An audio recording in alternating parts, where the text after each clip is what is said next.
আমাদের শিক্ষা সিলেবাসে যে বিষয়গুলো এখন নতুন নতুন করে দেওয়া হচ্ছে, এগুলো যদি আপনি দেখেন আপনার বিবেকে, আপনার এই মস্তিষ্কে, আপনার সত্যি মনুষ্যত্ব যদি বলে না এগুলো ইসলাম মেনে নেয় না, এগুলো আল্লাহ রাসূলের বিরুদ্ধে, নামাজের ওই কাতারে দাঁড়িয়ে যেভাবে সব সোজা ছিলেন, পরিবারের, সমাজে, রাষ্ট্রে এসে যদি এই কাতার সোজা করা লাগে, আপনারা এই কাতার সোজা রাখতে রাজি আছেন? কারা কারা দেখি লিল্লাহি তাকবীর। এই দেশের 1628 জন মানুষ এখন দায়িত্বে আছে। এই মানুষগুলোর ভেতরে যতক্ষণ হযরতে ওমরের মতো অনুভূতি সৃষ্টি না হবে ততক্ষণ এই দেশ শান্ত হওয়া সম্ভব না। এই জন্য দুনিয়াতে যে দায়িত্ব পাবে এটা কিন্তু একটা আমানত। আমি আমানত সম্পর্কে কোরআনে যত আয়াত পড়েছি, সবচাইতে কঠিন বিষয় হচ্ছে মানুষের জীবনের দায়িত্ব নেওয়া। এই আমানতটা আমার নিজের দায়িত্বে আমি নিয়ে কিয়ামতে জবাব দিতে পারবো কিনা, লক্ষ কোটি কোটি মানুষের দায়িত্ব আমার মাথার উপরে। এই যে কত কঠিন বিষয়, এটা আপনি যতক্ষণ অনুধাবন না করবেন ততক্ষণ বুঝবেন না। এই জন্য নবীজি থেকে শুরু করে যারা এই দুনিয়ায় দায়িত্ব পেয়েছে, আমরা দেখি খলাফায়ে রাশিদিন সহ কেউ জোর করে দায়িত্ব নিতে চাইতো না, বলতো না আমি নিজের জীবন সম্পর্কে তো ওয়াকিফাল না, আমি নিজের জীবন সম্পর্কে জবাব দিতে পারবো কিনা। এতগুলো মানুষের দায়িত্ব নিয়ে কিয়ামতে আমি নিজে আবার জাহান্নামী হয়ে যাই কিনা। এই অনুভূতি যতক্ষণ পর্যন্ত এই দেশের 1628 জন মানুষ এখন দায়িত্বে আছে, এই মানুষগুলোর ভেতরে যতক্ষণ হযরতে ওমরের মতো অনুভূতি সৃষ্টি না হবে ততক্ষণ এই দেশ শান্ত হওয়া সম্ভব না। বিশ্বনবী জীবনী শুনে অনেকে এই যে সুবহানাল্লাহ আলহামদুলিল্লাহ, অনেকের চোখ ভিজে যাচ্ছে। একই কষ্ট করেছে। নিজের বাস্তব জীবনের সাথে যদি আপনি মিলাতে যান তখন টের পাবেন বাস্তবতা কত কঠিন। আমরা জানি নবীজির জীবনী শুনলে সওয়াব হয়। হ্যাঁ, কখন সওয়াব হয়? যখন এই কথাগুলো নিজের প্র্যাকটিক্যাল লাইফে আপনি মিলাতে পারবেন তখন। হযরতে মুসা আলাইহিস সালামের কাছে ওই সময় আল্লাহ ওহী পাঠিয়ে জানালেন, মুসা যে 12 জন নিয়ে আসলেন, নিজ নিজ এলাকায় যাবার পরে যদি এরা 5টা কাজ আঞ্জাম দিতে পারে নিজ গোত্রের ভেতরে, নিজ এলাকায়, নিজ দেশের ভেতরে, আমি আল্লাহ ঘোষণা দিলাম তাদের সাথে আমি আছি। জোরে বলেন সুবহানাল্লাহ। আমি আল্লাহ আছি মানে আমার রহমত আছে তাদের সাথে, আমার বরকত তাদের সাথে থাকবে। আমাদের এই 18 কোটির উপরে মানুষ এখন যে অবস্থা, আমাদের দেশে 56,000 বর্গ মাইলের দেশের পরও 12 থেকে 14 লাখ মানুষ পাশের দেশ থেকে এসেছে। সব মিলে আমাদের পা ফেলার মতো জায়গা নেই। বিশ্বের অন্যান্য দেশের জায়গা, জমিন, জনসংখ্যা হিসাব করলে আমার মনে হয় এই দেশে পা ফেলার মতো আসলে জায়গা নেই। আমেরিকা আমাদের চাইতে 59 ডবল বড়। কত? বাংলাদেশ 59টা এক জায়গায় করলে যত বড় হবে, আমেরিকা একা যত বড়। ভারত আমাদের চাইতে 29 ডবল বড়। পাশের মায়ানমারও আমাদের চাইতে 3 ডবল। সম্মানিত উপস্থিতি, এই হিসাবে আমরা এই ছোট্ট দেশে যত মানুষ বাস করি, আল্লাহর দয়া এবং রহমত এবং তার যে বরকত গুলো, এগুলো যদি আমরা না পাই, আমাদের দ্বারা এই দেশে টিকে থাকা বা বেঁচে থাকা সম্ভব। হযরত মুসা আলাইহিস সালামের জীবনের এই জায়গা থেকে আমরা একটা শিক্ষা নিতে পারি। প্রধানমন্ত্রী শেখ হাসিনা থেকে শুরু করে যারা দায়িত্ব পাবে সামনে, পৃথিবীর কারো দিকে না তাকিয়ে, কে পক্ষে থাকবে বিপক্ষে থাকবে এদিকে না তাকিয়ে, আমার মনে হয় আল্লাহ আমাদের সাথে থাকবে। যেই 5টা কাজ করলে, এই 5টা কাজে অন্তত আগামী 5 বছর মনোযোগ দেওয়া দরকার। এই কথা বলেন না কেন?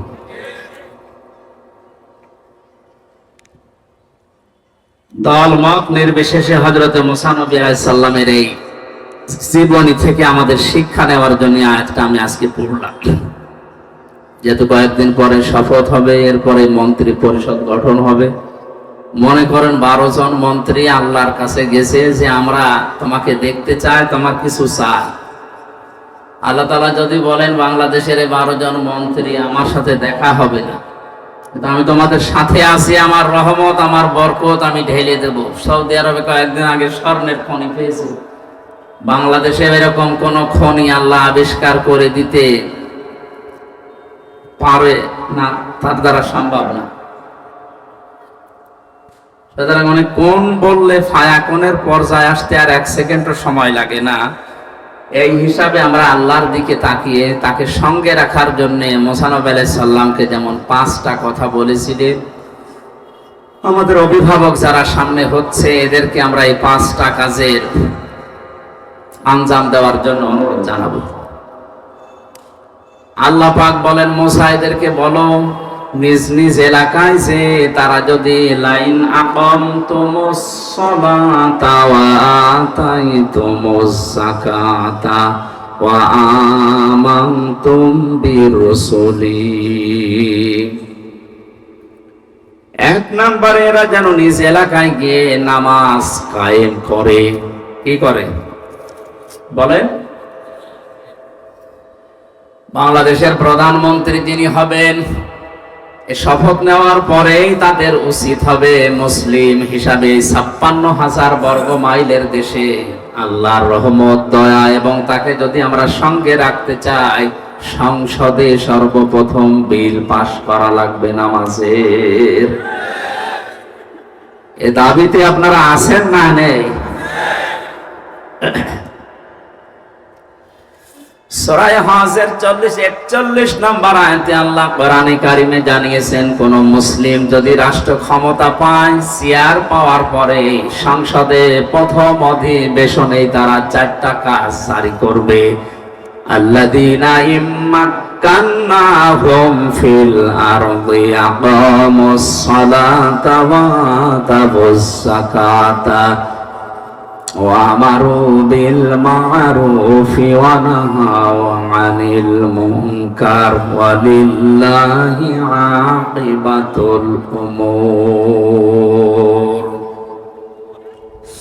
আমি পৃথিবীর কোন মুমিনকে যদি রাষ্ট্র ক্ষমতায় বসাই, ক্ষমতার চেয়ারে বসার পরেই তারা সর্বপ্রথম সংসদে নামাজের বিল পাস করবে।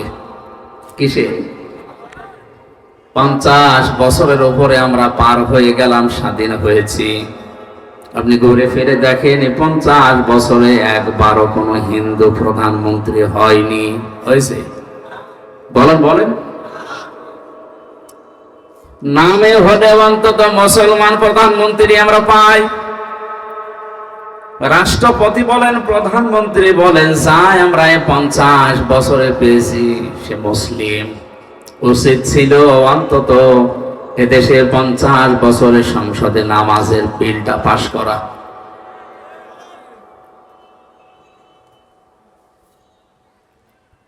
আল্লাহ রাব্বুল আলামিন সঙ্গে যদি থাকে কি হয় তার বাস্তব প্রেক্ষাপট আপনি হেরা গুহা নাম আমরা শুনেছি, গারে সুর নাম শুনেছি, বাস্তবে নিজেও আমি দেখে এসেছি।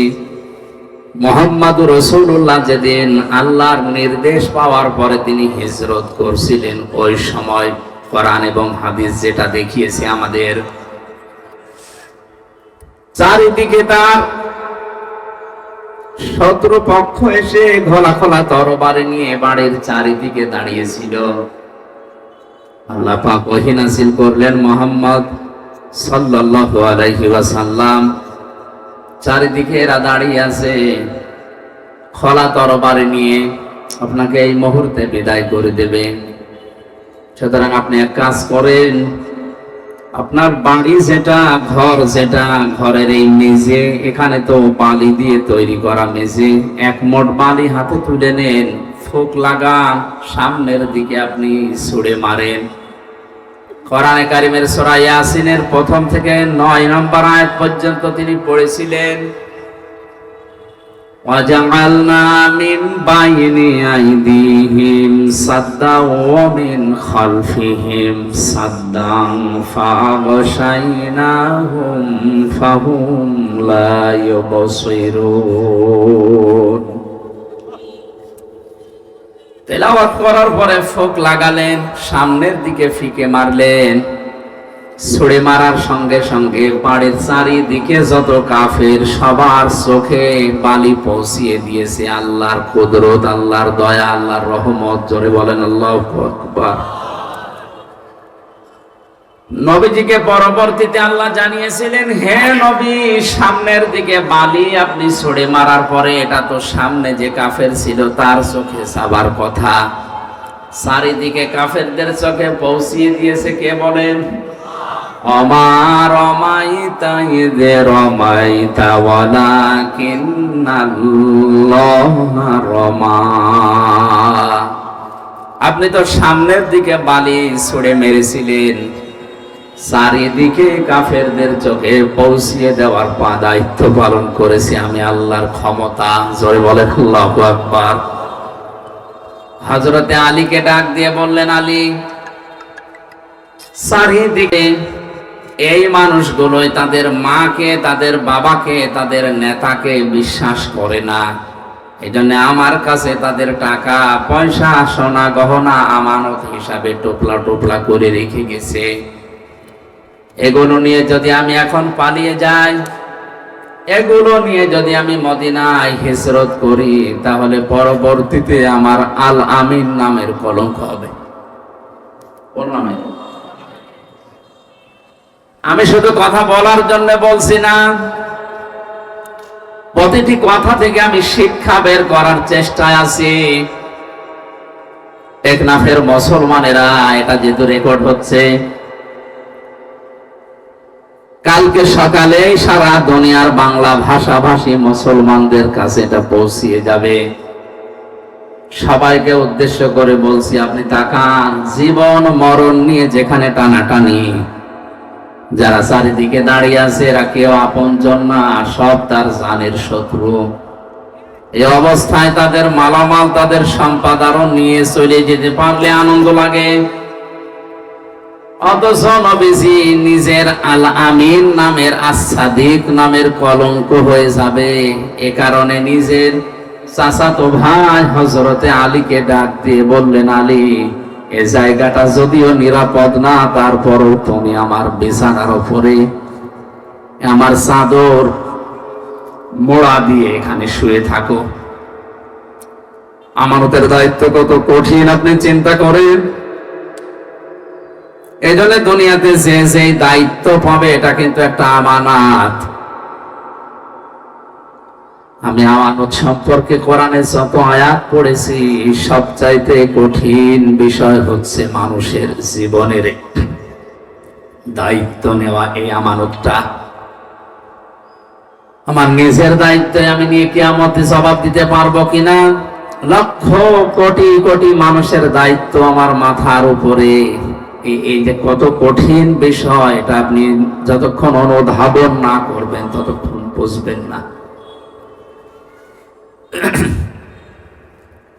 এই জন্য নবীজি থেকে শুরু করে যারা এই দুনিয়ায় দায়িত্ব পেয়েছে, আমরা দেখি খলাফায়ে রাশিদিন সহ কেউ জোর করে দায়িত্ব নিতে চাইতো না, বলতো না আমি নিজের জীবন সম্পর্কে তো ওয়াকিফাল না, আমি নিজের জীবন সম্পর্কে জবাব দিতে পারবো কিনা। এতগুলো মানুষের দায়িত্ব নিয়ে কিয়ামতে আমি নিজে আবার জাহান্নামী হয়ে যাই কিনা। এই অনুভূতি যতক্ষণ পর্যন্ত এই দেশের 1628 জন মানুষ এখন দায়িত্বে আছে, এই মানুষগুলোর ভেতরে যতক্ষণ হযরতে ওমরের মতো অনুভূতি সৃষ্টি না হবে, ততক্ষণ এই দেশ শান্ত হওয়া সম্ভব না। বিশ্বনবী জীবনী শুনি অনেকে এই যে সুবহানাল্লাহ, আলহামদুলিল্লাহ, অনেকের চোখ ভিজে যাচ্ছে। একই কষ্ট করেছে।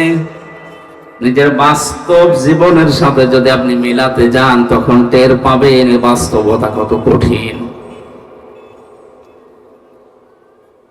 আমরা জানি নবীজির জীবনী শুনলে সওয়াব হয়। হ্যাঁ, কখন সওয়াব হয়? যখন এই কথাগুলো নিজের প্র্যাকটিক্যাল লাইফে আপনি মেলাতে পারবেন তখন।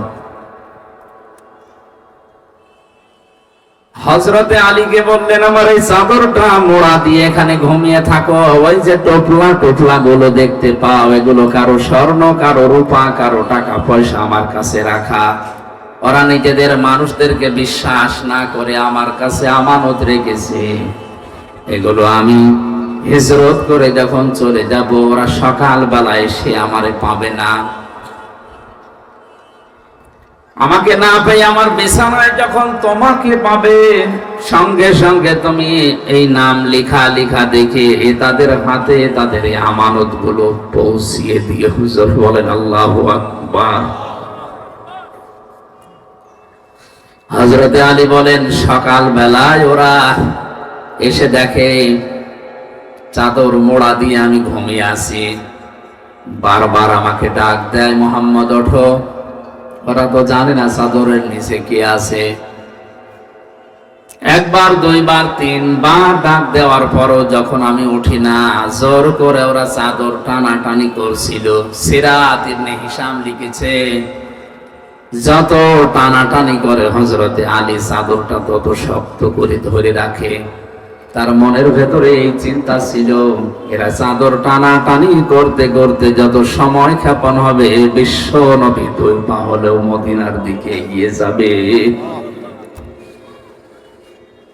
টেকনাফের মুসলমানের এখান থেকে হযরতে আলী জীবন চলে যাবে এখনই, কোনো গ্যারান্টি নেই তার হাতে এখনই চলে যেতে পারে। কারণ আন্দাজে যদি এক কোপ দেয়, তরবারি দিয়ে সঙ্গে সঙ্গে জীবন চলে যাবে। কিন্তু তার মনের ভেতরে আকাঙ্ক্ষা, এই কামনা, এই বাসনা যে আমি টানাটানি করতে করতে আমার জীবনও যদি শেষ হয়ে যায়, যতক্ষণ সময় ক্ষেপণ হবে, বিশ্ব নবীকে আল্লাহ 2 পা হলেও মদিনার দিকে নিরাপদে এগিয়ে দেবে। আমাদের সামনে এরকম সময় যদি আসে, জীবন যদি চলেও যায়, আমি আঁকড়িয়ে ধরে রাখবো ইসলামকে। পেছনের দরজা দিয়ে হলেও এমন ভাবে ইসলামকে সাহায্য করব, আল্লাহর বিধানকে এগিয়ে দেওয়ার জন্য। অন্তত আল্লাহর বিধান যেন এই পৃথিবীতে 2 দিনের জন্যও টিকে থাকে। আমার কথার অর্থ হয়তো আলেমরা বুঝেছেন। আমাদের মহা আমানতের দায়িত্ব এখন মাথার উপরে। এই মেম্বার গুলো, এই স্টেজ গুলোর আমানত বড় কঠিন আমানত। এটা যদি আমি সঠিকভাবে পালন না করি, আল্লাহ নিজে এবং যত সৃষ্টিকুল আছে সবাই আমার উপরে লানত দেওয়া আরম্ভ করবে। সরে বলেন আউযুবিল্লাহ। কোরআনে কারিমে 2 জায়গায় আয়াতটা আমি পেয়েছি, ইন্নাল্লাযীনা ইয়াকতুমুনা মা আনজালাল্লাহু মিনাল কিতাবি ওয়া ইয়াশতারুনা বিহি সামানান ক্বালীলা উলাইকা মা ইয়াকুলুনা ফি বুতুনিহিম ইল্লান নার। সূরা বাকারার 172 নম্বর আয়াতে সম্ভবত আছে, আল্লাহ তাআলা বলেন, ইন্নাল্লাযীনা, নিশ্চয় যে বা যারা। এখানে কোনো আলেমের নাম নেই, কোনো চেয়ারম্যান, কোনো এমপি, কোনো মন্ত্রীর নাম না। আল্লাযীনা ইসমে মৌসুলা, সবাই এর ভেতরে আমরা আছি। নিশ্চয় যে বা যারা, মা আনজালাল্লাহু মিনাল কিতাবি, যা আমি আমার কিতাবের ভেতরে নাজিল করেছি, এটা জানার পরেও দুনিয়ার কোন স্বার্থ পেয়ে এটা গোপন করে রাখছে, ভবিষ্যতেও রাখবে। এক তো মনে, এটা মোজারে, বর্তমান, ভবিষ্যৎ, প্রেজেন্ট, ফিউচার, 2টা কাল নিয়ে আল্লাহ এই শব্দটা গঠন করেছেন। একটু খেয়াল করে শোনেন, কোরআনের কোন শব্দ বোঝার জন্য কোন মানুষ যদি চেষ্টা করে, ওটা যদি নাও বোঝে, তাও 500 রাকাত নফল নামাজের সওয়াব হয়। একটু খেয়াল করেন, এক তুমুনা, যারা গোপন করছে, ভবিষ্যতেও করবে, যেহেতু 2টা কাল আছে। এখন যারা গোপন করছে বলতে এখন আমরা যারা দুনিয়াতে উপস্থিত আছি, কিয়ামত পর্যন্ত যারা দুনিয়ায় আসবে সবাই আয়াতের ভেতরে আছে না নেই? মা আনজালাল্লাহু মিনাল কিতাবি, আল্লাহর কিতাব থেকে তুমি যা জানো এটা যদি গোপন করে রাখো, ওয়ায়াশতারুনা বিহি সামানান কালিলা, আর এটা গোপন করলে ইহুদিরা খুশি হবে, খ্রিস্টানরা খুশি হবে, সর্বোপরি বাংলাদেশের মুনাফিক মুসলমানরা খুশি হবে। এ খুশি হওয়ার পরে মুসলমান মুনাফিকরা আপনার হাদিয়া তওফা বাড়িয়ে দেবে, আপনার বেতন বেড়ে যাবে, আপনার পদোন্নতি হবে, অনেক কিছু দুনিয়ায় আপনি পাবেন। মাঝখান থেকে যে হাদিয়া তওফা বেতন ভাতা যা আসবে নজর নিয়াজ, আল্লাহ বলেন উলাইকা মা ইয়াকুলুনা ফি বুতুনিহিমিল নার, এদের পেটের ভেতরে যেগুলোই দেয় এগুলো জাহান্নামের আগুন ছাড়া আর কিছু না। জোরে বলেন নাউজুবিল্লাহ। আমার মুসলমান ভাইরা, এই জন্য আমাদের উচিত হচ্ছে এই স্টেজগুলো, মসজিদের মেম্বারগুলো, রাজনৈতিক যে মঞ্চগুলো, এগুলোর আমানত, এই দায়িত্বটা আমাদের পালন করা দরকার। হযরতে আলী বলেন, আমি যত শক্ত করে ধরি ওরা তত শক্ত করে টানাটানি করে, শেষ পর্যন্ত সিদ্ধান্ত নিলাম ওরা যদি আমাকে মেরেই ফেলে আমার জীবন হয়তো শেষ হয়ে যাবে। ওরা চাদর উল্টিয়ে দেখবে আমি আলী, তাড়াতাড়ি ওরা দৌড় দেবে মুহাম্মদ রাসূলুল্লাহর পেছনে। আমার তো মনে হচ্ছিল আমি যদি নিজের ইচ্ছা করে চাদর ছেড়ে না দিতাম, তামাম দুনিয়ার কাফেররা মিলেও যদি চাদর টানাটানি করতো চাদর ছিঁড়তে পারতো না। জোরে বলেন আল্লাহু আকবার। নবীজির ওই জীবনের দিকে তাকিয়ে, নিরাপত্তার দিকে তাকিয়ে শেষ পর্যন্ত আমি চাদর ছেড়ে দিলাম। ওরা আমাকে দেখার পরে জানে যে এটা আবু তালেবের ছেলে। ডাক দিয়ে বলে, মোহাম্মদ কই? আমি ওদের সাথে বার্গেনিং আরম্ভ করলাম, কথা কাটাকাটি শুরু করলাম।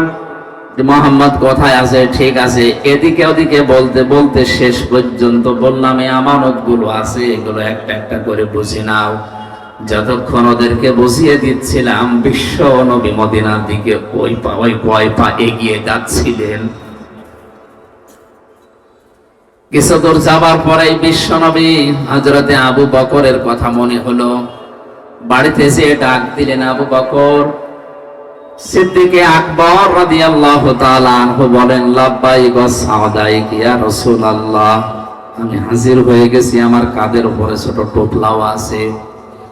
নবীজি বলেন, আবু বকর, 6 মাস আগে আমি তোমাকে শুধু ইঙ্গিত দিয়েছিলাম যে হিজরত করা লাগতে পারে, তো তোমাকে আজকে তো আমি জানাইনি যে আজকে আমার সাথে যাওয়া লাগতে পারে, তুমি টোপলা নিয়ে আগে বসে আছো।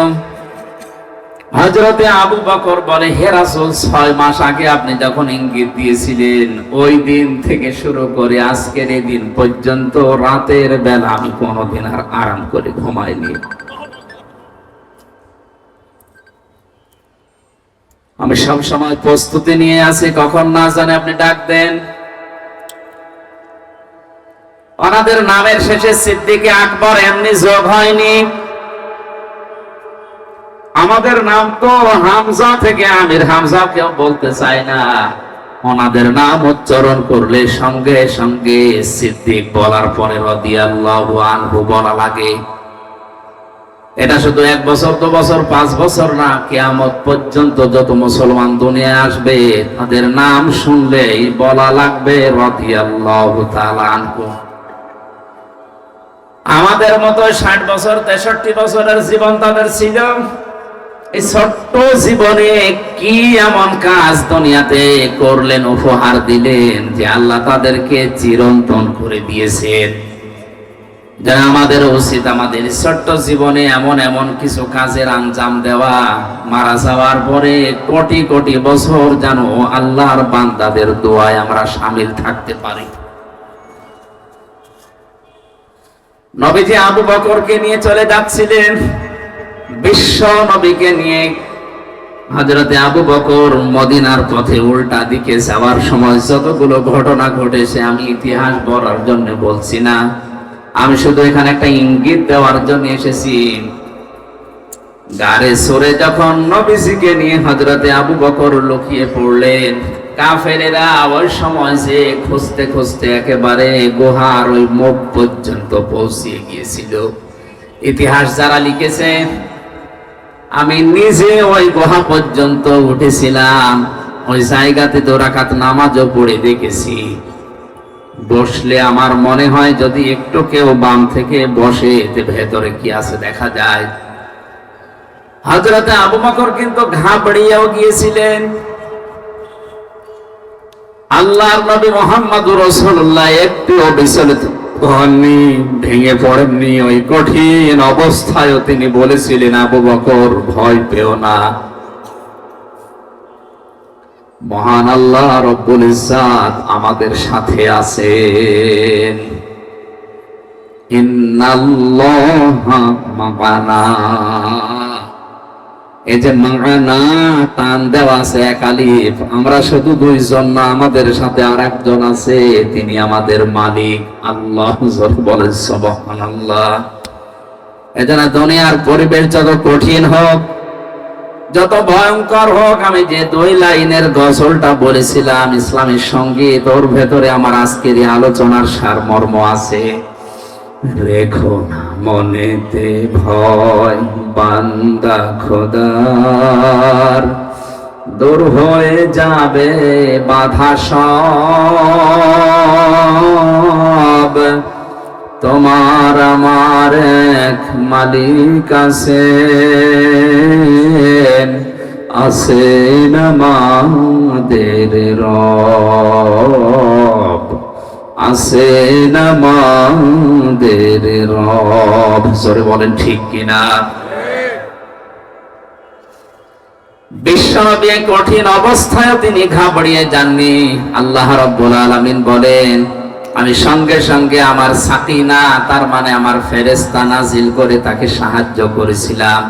যে সাহায্যের কথাগুলো আমরা বিভিন্ন আলেমদের মুখে শুনেছি। আমার শিক্ষা দেওয়ার বিষয় হচ্ছে বিশ্বনবী মুহাম্মদুর রাসূলুল্লাহ আল্লাহকে সঙ্গে নেওয়ার কথা জানিয়েছিলেন এই জায়গায়। সূরা আনফালের ভেতরে আছে, বদরের ময়দানে আবু জেহেল যখন আনন্দে লাফাচ্ছিল, শয়তান এসে তার কাছে সোরাকার সুরত ধরে বলেছিল, কোনো ভয় নেই, আমি তোমাদের সঙ্গে আছি। আল্লাহ রাব্বুল আলামিনের নবী বললেন, ইন্নাল্লাহা মা'ানা, অবশ্যই আল্লাহ আমাদের সাথে আছে। সঙ্গে সঙ্গে থাকে যারা, আমরা জানি ওগুলো থাকে পেছনে। সঙ্গে যারা থাকে ওরা কোথায় থাকে? আমি আলেমদেরকে বলছি, সঙ্গে যারা থাকে ওরা থাকে কোথায়? পেছনে থাকে। সাথে যারা থাকে ওরা থাকে আগে। আমাদের মালিক যিনি, আমাদের মনিব যিনি, তাকে আমরা পেছনে না, তাকে আমরা সঙ্গের সাথে বা সামনে রাখতে চাই।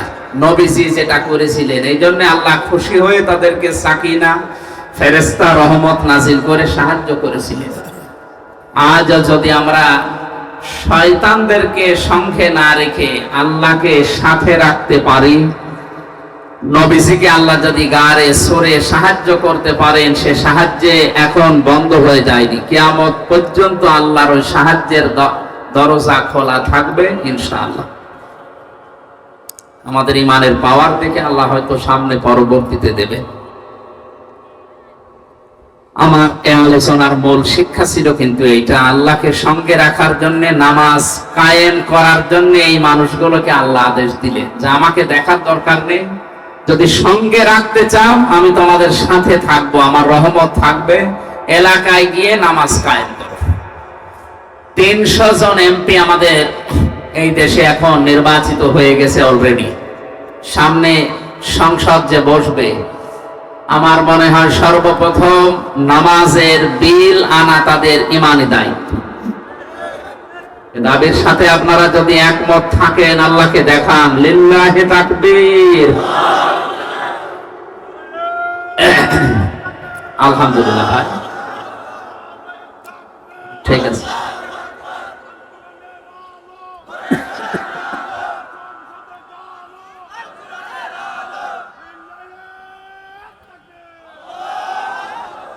টেকনাফবাসী, আমি কথা বোঝাতে চাই এটা যে 50 বছর পার করে ফেলেছি, কিন্তু এই নিয়মটা যে সংসদে আমরা পেলাম না, আমাদের এটা পাওয়ার দরকার ছিল।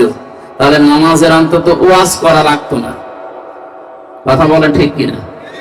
আল্লাহ এখানে নামাজ পড়ার কথাও দেননি, দিয়েছেন লাইন আকামতুমুস সালাত, যদি তারা নামাজ কায়েম করে। কি করে? নামাজ পড়া আর নামাজ কায়েম করা এক না। নামাজ কায়েম করা মানে নামাজকে দাঁড় করানো।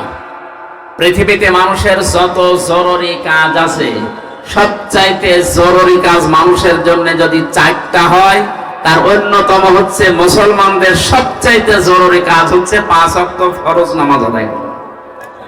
এর চাইতে অন্তত জরুরি কাজ মানুষের জীবনে মুসলমানদের জন্য আর নেই। এটা হাজারো মানুষ বিভিন্ন ছলে বিভিন্ন শতানাতা দিয়ে নামাজকে নষ্ট করে ফেলে।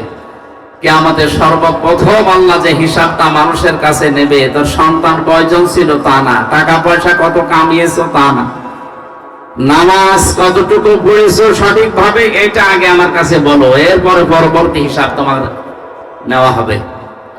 যেন মুসলমানের একটু হিসাব করছি, যেখানে যারা আছেন অনেকে নামাজ এখনো ধরেননি বা পড়েন না। আজকের এই মাহফিল থেকে যদি সিদ্ধান্ত নেওয়া যায় যতদিন আজরাইল না আসে অন্তত ফরজ নামাজ আমি ছাড়বো না, এটা পারা যায়? পারা যায় এটা? সম্মানিত মা বোনেরা, আপনাদেরকে বলছি, আল্লাহর পক্ষ থেকে আপনাদের যেই কয়দিন ছুটি দেওয়া আছে, 3 দিন 5 দিন 7 দিন 10 দিন বাদ দিয়ে বাকি সময়টুকু আপনি যত বড় গুরুত্বপূর্ণ কাজে থাকেন না কেন, নামাজটা বাদ দেওয়া যাবে না, অন্তত ফরজ নামাজ। সুন্নত নফল যদি পড়তে না পারেন পরবর্তীতে সময় করে পড়ে নিয়েন, তো ফরজ নামাজ মাস্ট বি, যখন সময় হবে পড়াই লাগবে। এমনও মাসলা পেয়েছি, মহিলাদের সন্তান যখন দুনিয়ায় আসে, প্রথমে সন্তান আসে না, প্রথমে পানি দেখা যায়, এরপরে রক্ত দেখা যায়, এরপরে সন্তানের মাথা বের হয়ে গেছে। নবীজি বলেন এমন অবস্থায়ও যদি নামাজের সময় হয়ে যায়, তুলার ভেতরে মাথা সন্তানের বিছিয়ে দিয়ে মহিলাকে বলো নামাজ পড়তে। বলেন তো জীবন মরণ নিয়ে সময় টানাটানি না? এরপরও নামাজ ছেড়ে দেওয়ার কথা নবীজি বলেন না যে নামাজ বাদ দেওয়া যাবে না। যে না, আশা করছি আমি নামাজের ওয়াজ করার জন্য বসি না, খালি একটা পয়েন্ট বললাম, যত কাজে থাকেন ফরজ নামাজটা বাদ দেবেন না, তাহলে আপনি আল্লাহর জিম্মা থেকে আল্লাহর চোখের আড়াল হয়ে যাবেন। এমনকি এমনও কোরআনে সূরা তাহার 124 নম্বর আয়াতে আছে, আমান আ'রাদা আন যিকরি ফাইন্না লাহু মাঈশাতান তানকা ওয়া নাহশুরুহু ইয়াওমাল কিয়ামাতি আ'মা ক্বালা রাব্বি লিমা হাশারতানি আ'মা ওয়া ক্বাদ কুনতু বাসীরা।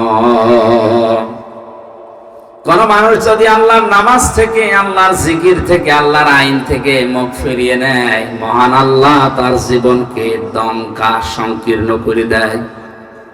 দঙ্কার ব্যাখ্যায় আমি প্রায় 33টা অর্থ পেয়েছি তাফসিরে। এবার যারা মুফাসসির আছে, আলেম আছে, একটু জ্ঞানী মানুষ আছে, তাদেরকে বলছি, আল্লাহ রাব্বুল আলামিন দঙ্কা শব্দ মাঝখানে লাগালেন কেন? আমি ভার্সিটিতে থাকাকালীন যত তাফসির এই দঙ্কা শব্দ নিয়ে মিলিয়েছিলাম, মুফাসসিরিন ইকরাম সবাই এই বাক্যের এই শব্দের এক অর্থই দিয়েছে, এটা দুনিয়ার আয় উন্নতি মনে হবে, অনেক কিছু করে ফেলেছি। আল্লাহর বিধান বাদ দিয়ে কেউ যদি সম্পদ উপায় করে, আল্লাহর বিধান নষ্ট করে কেউ যদি দুনিয়ায় জন্ম চোখে দেখতে পাওয়া যায়, বহু কিছুর মালিক হয়ে গেল লোকটা। আল্লাহ পাক বলেন ওর ভেতরে আমি বরকত দেব না, শান্তি রাখবো না। আসবে 10 টাকা, বিভিন্ন সাইড দিয়ে যাবে আরো 12 টাকা। সরে বলেন নাউজুবিল্লাহ। আল্লাহর বিধান বাদ দিয়ে কেউ যদি সুদ খায়, এটা আল্লাহর বিধানে আছে না বাইরে? এই কথা বলেন না কেন? এই নিষিদ্ধ কাজ করে সম্পদ উপায় করলে, ঘুষ খেয়ে, এই যে বিভিন্ন জিনিস আপনাদের পাশ থেকে যেগুলো আসে অবৈধভাবে, এগুলোর ব্যবসা করে চর্ম চোখে হয়তো মনে হবে যে বহু কিছুর মালিক হয়ে গেলাম, গাড়ি বাড়ি নারী টাকা পয়সা বহু কিছু আমার চর্ম খুঁজে দেখা যায়। আল্লাহ বলেন আমি দঙ্কা করে দেব, কারণ এটা আমার বিধানের ভেতরে ছিল না। এই কারণে ওর জীবনকে আমি সংকীর্ণ করব। টাকা পয়সা আসবে 10 লাইন থেকে, খরচ হবে 20 লাইন থেকে।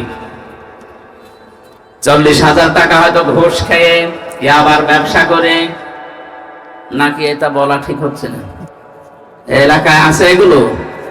এই যে ডাইলের ব্যবসা যারা করে, বাবার ব্যবসা যারা করে, এগুলো কি বৈধ না অবৈধ? আপনারা যাই মনে করেন, আপনাদের এলাকায় মনে হয় এই টেকনাফুকিয়ার জন্য এটা বৈধ আছে। এই কাজ করে হয়তো বাড়িতে 40,000 টাকা আপনি আজকে নিয়ে গেলেন। এই দমকাটা ভালো করে শোনে না। 40,000 টাকা বাড়িতে নিয়ে গিয়ে দেখলেন আপনার স্ত্রী মাথা ধরে পড়ে আছে। কি গো, আমার মাথা ব্যথা, চলো ডাক্তারের কাছে। ওখানে গেল 5,000। বাড়িতে এসে দেখছেন আপনার ছোট্ট সন্তান চিল্লাচ্ছে, কি গো, জিনে ধরেছে। হুজুর ডাক দিয়ে ছেড়ে নে, কবিরাজ নিয়ে আয়।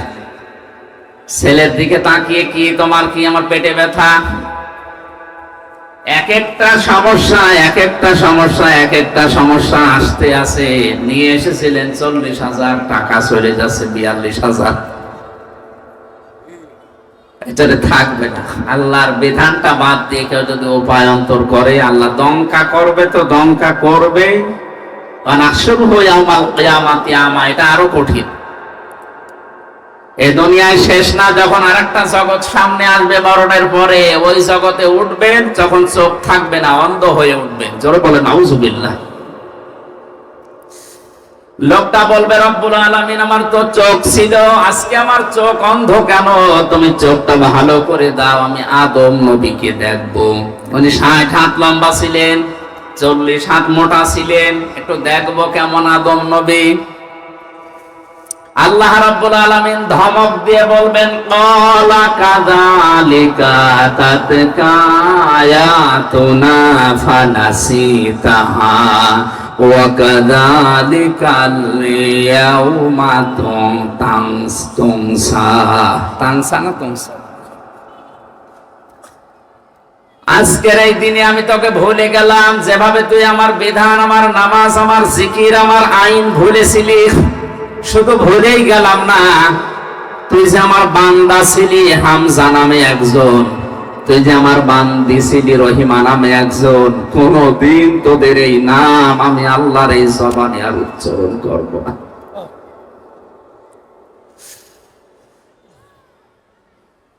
বাবা নিজের নাম ধরে ডাকলে কেমন সুন্দর লাগে, আপনার কাছে কেমন মধুর লাগে। আমার বাবা আমার দেখুন হামজা বলে ডাক দেয়, এর ভেতরে আমি শুধু আনন্দ পাই। দুনিয়ার মানুষ আমারে মুফতি, মাওলানা, হাফেজ, আমির হামজা বললো আমার ভালো লাগে না।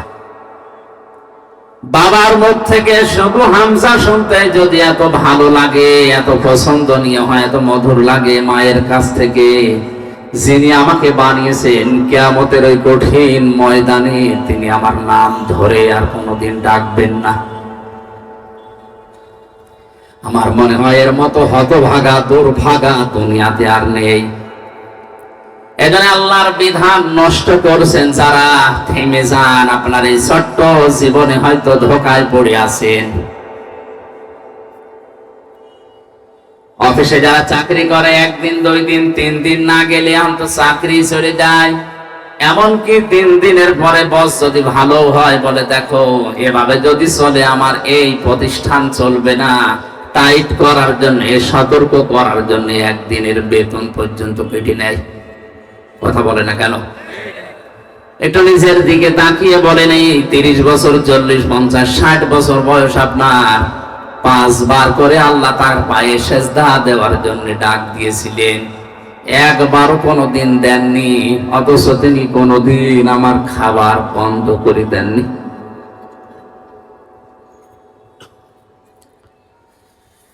কক্সবাজারবাসী আমার আল্লাহকে সঙ্গে রাখতে চাই। মহান আল্লাহর বরকত, রহমত, তার শক্তি আমাদের সাথে থাক, এটা আমরা চাই। তাহলে নামাজ পড়া না, শুধু নামাজ কায়েম করা লাগবে, নামাজ কায়েমের আন্দোলন করা লাগবে। বাস্তবতা আজ হয়েছে উল্টা, নামাজ পড়ে নামাজ কায়েম তো করে না, নামাজ কায়েমের আন্দোলন যারা করে তাদেরকে আজ ধরে ধরে অনেকে পিটায়। তবু আল্লাহকে সঙ্গে রাখতে হলে আপনাকে নামাজ পড়া না, নামাজ কায়েম করা লাগবে। কোরআন পড়ে আমি নামাজ পড়ার কথা মাত্র এক জায়গায় পেয়েছি। কয় জায়গায়? ফাসাল্লি লিরাব্বিকা ওয়ানহার। হে নবী, আপনি নামাজ পড়েন আপনার রবের নামে। কোরআনে আছে শুধু এক জায়গায়। আর 72 জায়গায় ডাইরেক্ট ইনডাইরেক্ট পেয়েছি 120 জায়গায়। প্রত্যেকটা জায়গায় আল্লাহ দিয়েছেন করো, নামাজ কায়েম করো। এতবার বলার দরকার কি? প্রত্যেকটা শাব্দিক অর্থের একটা অর্থ থাকে। এই যে অক্ষরগুলোর একটা শাব্দিক অর্থ থাকে। কেউ যদি টাকা পয়সা নিয়ে আপনার সাথে ব্যবসা করে, আমরা এই দুইজন ব্যবসা করতাম, ওনার 5 লাখ আমার 10 লাখ টাকা এক জায়গায় করে ব্যবসা করেছিলাম। হঠাৎ 2 মাস পরে উনি যে লাভ হয়েছিল লাভগুলো নিয়ে টাকা পয়সা নিয়ে পালিয়েছে। মাওলানা আমারে জিজ্ঞাসা করছে, আমির হামজা আপনার সাথে যে ব্যবসা করতো সেই লোক কই? আমি যদি ওনারে বলি 65 মানে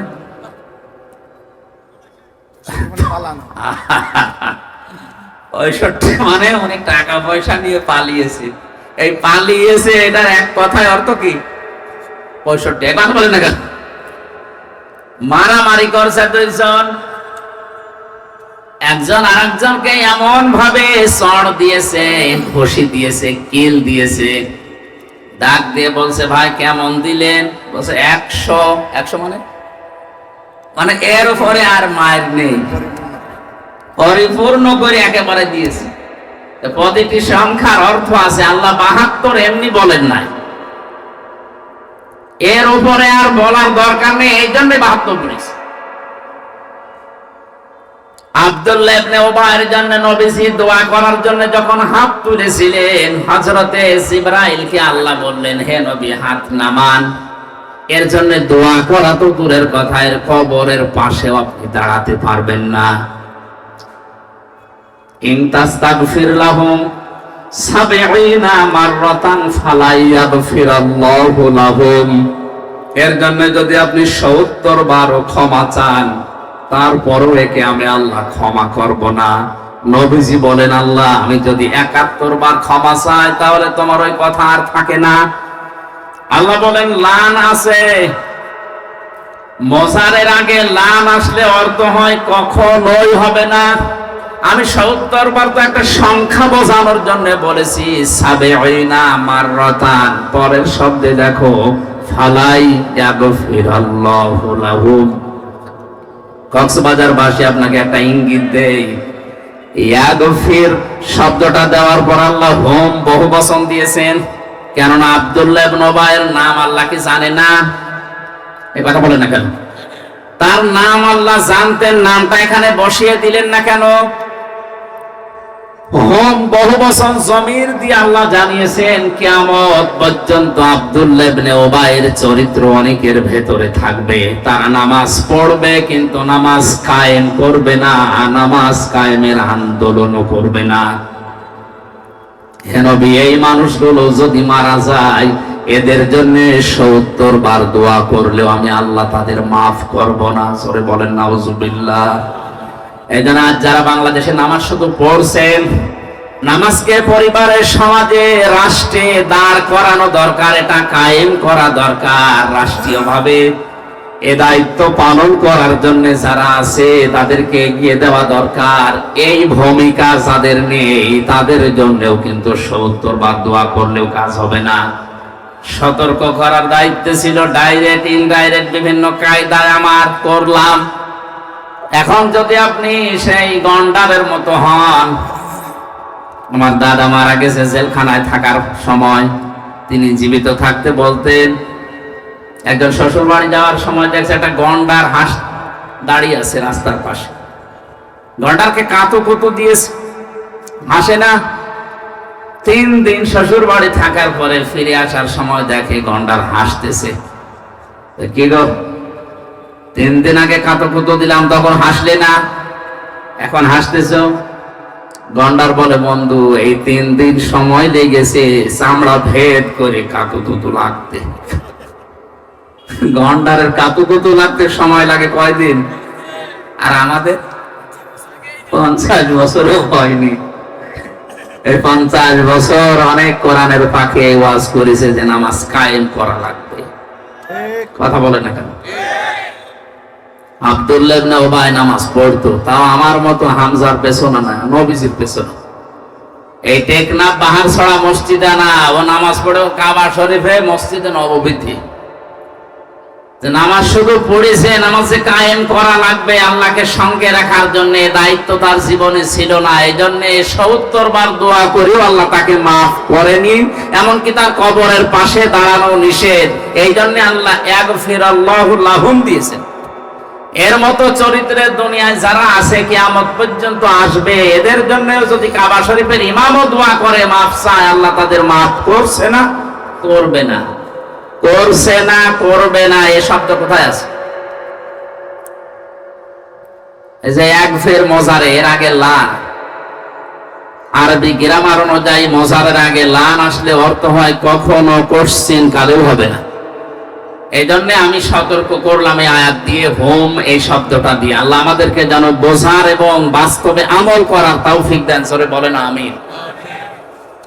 নামাজ কায়েমের যত অর্থ আমি কোরআনে এবং হাদিসে পেয়েছি, তার সবচাইতে ভালো আমার কাছে মনে হয় পঠিত বিষয় এবং এই আনুষ্ঠানিক যে শিক্ষাগুলো আছে, এখান থেকে যে শিক্ষা আল্লাহ দিতে চেয়েছেন, ওইগুলো নিজের ব্যক্তি, পরিবার এবং সমাজ, রাষ্ট্রে প্র্যাকটিক্যাল লাইফে কায়েম করে দেখানো, এইটার নাম হচ্ছে আকামতুমুস সালাত। আমরা যে নামাজে দাঁড়িয়েছি কাতার সোজা হয়ে, কি হয়ে, এখান থেকে একটা শিক্ষা আল্লাহ আমাদের দিতে চান। সে শিক্ষাটা হচ্ছে কাতার সোজা করুন। কাবা শরীফে বারবার ইমাম সাহেব এই কথা বলে, কাতার সোজা করেন, আরবিতে বলে কাতার সোজা করেন বারবার। আকামত হয়ে যাওয়ার পরও প্রায় 2, 3 বার, 4 বার, 5 বার বলে। আমি ওই সময় হজে যাওয়ার সময় 16 সালে ভালো বুঝি না, এখন বুঝতেছি যে কাতার সোজা না হলে কি হয়। আজ বিশ্বের 57টা মুসলমান রাষ্ট্র, আমাদের কাতার যদি সোজা থাকতো, আমার মনে হয় এই ফিলিস্তিনের অত্যাচার বন্ধ হয়ে যেত। আমাদের কাতার ঠিক আছে? নামাজের এই কাতার থেকে আল্লাহ এই শিক্ষাটা আমাদেরকে বারবার 5 বার দিতে চেয়েছেন যে কাতার সোজা করো। যার জন্য কাতার বাঁকা হবে, তার অন্তর পর্যন্ত বাঁকা করে দেবে, এমন হুঁশিয়ারি আছে হাদিসে। এটা তো এমনিতে দেয়নি। আজ আমরাও যদি বাংলাদেশে যারা বাস করি, এরা যদি 5 ওয়াক্ত নামাজের মতো কাতার সোজা করে সমাজে আমরা সোজা হয়ে যেতাম, এই দেশে কেউ অন্যায় করে সমাজে টিকে থাকতে পারতো না।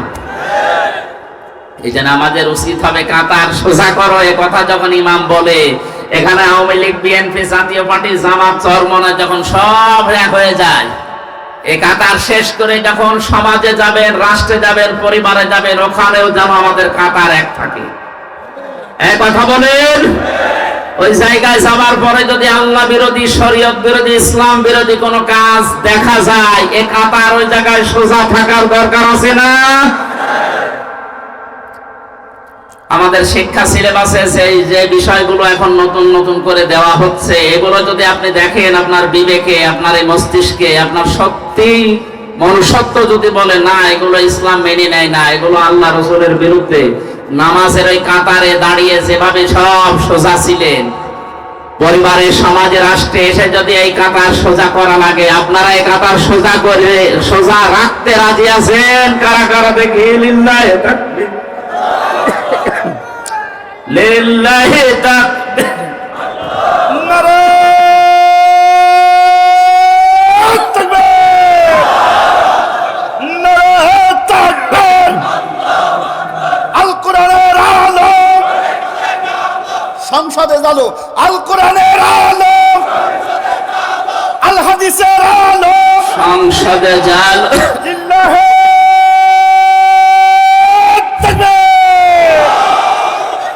আমার শরীর অসুস্থ, কণ্ঠ ভাঙ্গা, যার পরও ভাঙ্গা ভাঙ্গা কথায় আমি যেটা বোঝাতে চেয়েছি, আশা করছি আপনারা বুঝেছেন। আমাদের কাতার যেন অন্তত সব জায়গায় সোজা থাকে, থাকবে তো ইনশাআল্লাহ। আল্লাহকে সঙ্গে রাখার জন্য প্রথম নাম্বার কাজই নামাজ কায়েম করা। দায়িত্বে যারা আছেন বা যারা পাচ্ছেন, আমাদের প্রধানমন্ত্রী শেখ হাসিনা থেকে শুরু করে যারা দায়িত্বে থাকবেন এখন, আশা করব নামাজের বিল আমাদের সংসদে সর্বপ্রথম কায়েম হবে। 2 নম্বরে যাকাতের কথা আছে, 3 নম্বরে রাসূলদেরকে সাহায্যের কথা আছে, 4 নম্বরে খরচে হাসানা দেওয়ার কথা আছে, 5 নম্বরে আছে তাদেরকে সাহায্য করার কথা। আল্লাহ বলেন এগুলো যদি কেউ করে আমি আল্লাহ তাদের জন্য বাগান তৈরি করে রেখেছি, এই বাগানের তলদেশ দিয়ে নদী আর নহর এই সমুদ্রের মতো বইতে থাকবে।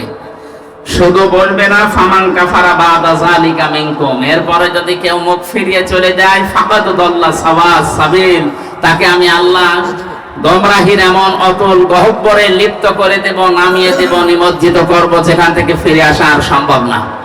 মা বোন যাদেরকে আমি কয়েক মিনিটে ওনাদের দায়িত্ব এবং কর্তব্যের কথাগুলো শোনাচ্ছি, শুধু 5 ওয়াক্ত নামাজ পড়া, রোজা রাখা আর কালো বোরকা পরা এটা আপনার ইবাদত না। নেককার নারীর যে বৈশিষ্ট্যগুলো হাদিসে আছে তার অন্যতম হচ্ছে 17টা, আমি সামারাইজ করে 4টা বলছি। কোন মহিলা যদি নেককার দাবি করে তাহলে তার স্বামী তার দিকে তাকালেই স্বামীকে সে খুশি করবে এরকম আচরণ করা লাগবে। 2 নম্বরে স্বামী যেটা পছন্দ করে, স্বামীর ওই পছন্দ করা কাজকে তারও পছন্দ করা লাগবে। স্বামী প্রত্যেকে এখানে যারা আছে পছন্দ করে যে বিয়ের পরে তার মা বাবা যেন তার সাথে থাকে, কিন্তু অনেক বউ এটা পছন্দ করে না। এরকম বউ দেশে নেই? আপনি নামাজ পড়তে পারেন, রোজা রাখতে পারেন, কালো বোরকা পড়তে পারেন, আপনি নেককার হতে পারেননি। আমার মনে হয় বেশি বলা হয়ে যাচ্ছে, আবার রাগ করবে না, সামনে বড় বলে হুজুর আমার দরকার নেই। এরপরে আছে কোন স্বামী যদি তাকে কোন জায়েজ কাজের আদেশ দেয়, জীবন থাকতে সে জায়েজ কাজ তার জীবনে সে আদায় করবে। সন্তান সন্ততি এবং তার সম্পদ আদি যেগুলো তার আমানতে থাকবে, দায়িত্বে থাকবে, এগুলোর সঠিক ব্যবহার সে করবে। আল্লাহ আমাদেরকে মা বোনদের এই দায়িত্বগুলো, নামাজ রোজা মাস্ট বি, এগুলো তো থাকবেই, পাশাপাশি এই দায়িত্বগুলো সঠিকভাবে পালন করার তৌফিক দিন, আমিন। এখানে হযরতে ফাতেমার জীবন থেকে 2টা পয়েন্ট ছিল। আমরা আসরের নামাজ পড়বো 4টার সময়, 5-6 মিনিট আছে, আর শরীর এবং রাতেও মাহফিল আছে আরেকটা, এই জন্য চারিদিকে তাকিয়ে আজকের মতো আমি শেষ করছি। আবার সামনে কয়েকটা মাহফিল এলাকায় আছে, যদি আসি, কোন জায়গায় আমি তো জানি না, আশপাশে আসে কক্সবাজারে, আপনারা দেখবেন।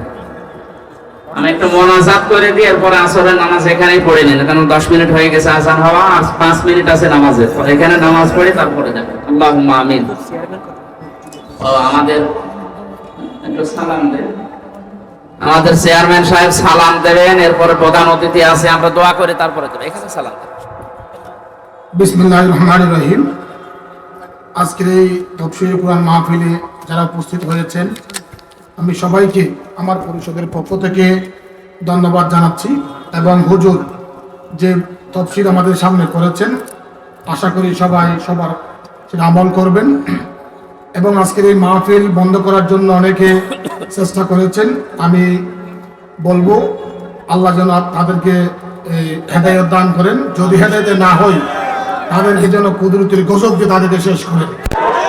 এবং এই মাহফিলে যারা সহযোগিতা করেছেন এই মাহফিল হওয়ার জন্য, কাল কিয়ামতের মাঠে যেন এই মাহফিল নাজাতের ওসিলা হয়। সবাইকে ধন্যবাদ। আসসালামু আলাইকুম ওয়া রাহমাতুল্লাহি ওয়া বারাকাতুহু।